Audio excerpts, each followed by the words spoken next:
நீங்க ஒரு கூட்டணி போணும்னு ஆசைப்படுறீங்க. இப்ப நீங்க சொன்ன மாரி தான். ஐயா ஒரு கூட்டணிக்கு போணும்னு ஆசைப்படுறாரு. அன்புமணி அவர்கள் ஒரு கூட்டணிக்கு போணும்னு ஆசைப்படுறாங்க. அந்த கூட்டணி எத பேஸ் பண்ணியிருக்கு? அன்புமணி அவர்கள் கூட்டணி சூஸ் பண்றது வந்து பார்த்தீங்கன்னா, பிஜேபியோட கூட்டணிய சூஸ் பண்றாரு. அவர் மேல ஊழல் வழக்கு இருக்கு. அந்த வழக்குனால ஏதாவது பிரச்சனை வந்துரும். அவர் சிறைச்சாலை போறதுக்கு முற்படணும்னு சொல்லிட்டு, அந்த விஷயத்தினால அவர் ஒரு கூட்டணி போறது. அந்த கூட்டணிய அவர் சூஸ் பண்றாரு. ஐயா அவர்கள் வந்து கட்சியோட நலன் கருதி அவர் அந்த கூட்டணி வேணாம். நம்ம நம்ம மக்கள் நம்ம சமுதாயம் சார்ந்து யார் எந்த கூட்டணி போகணும்னு சொல்லிட்டு அவர் ஒரு முடிவு எடுக்கிறாரு. இவங்க 2 பேருக்குள்ள இந்த சண்டை இருக்குது. இத எப்ப தீர்ப்பாங்க? இந்த சண்டைனால என் சமுதாய மக்களுக்கு எங்க முன்னேற்றம் அடையுது? நேத்து நடந்த மாநாடு யூசுவலா மாநாடு எப்படி இருக்கும்னா, ஒரு குடும்ப விழாவா தான் இருக்கும்.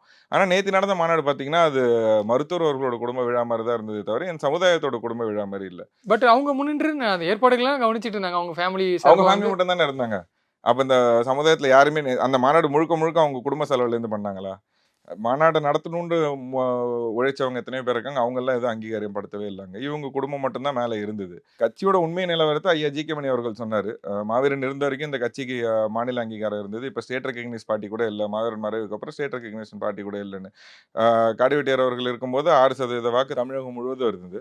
வட மாவட்டங்கள்ல 20லேருந்து 25% வாக்கு இருந்தது. 2016ல தனிச்சு போட்டியிட்டாங்க. இப்ப என்ன ஆச்சு? எதனால இந்த வாக்கு சரிவு?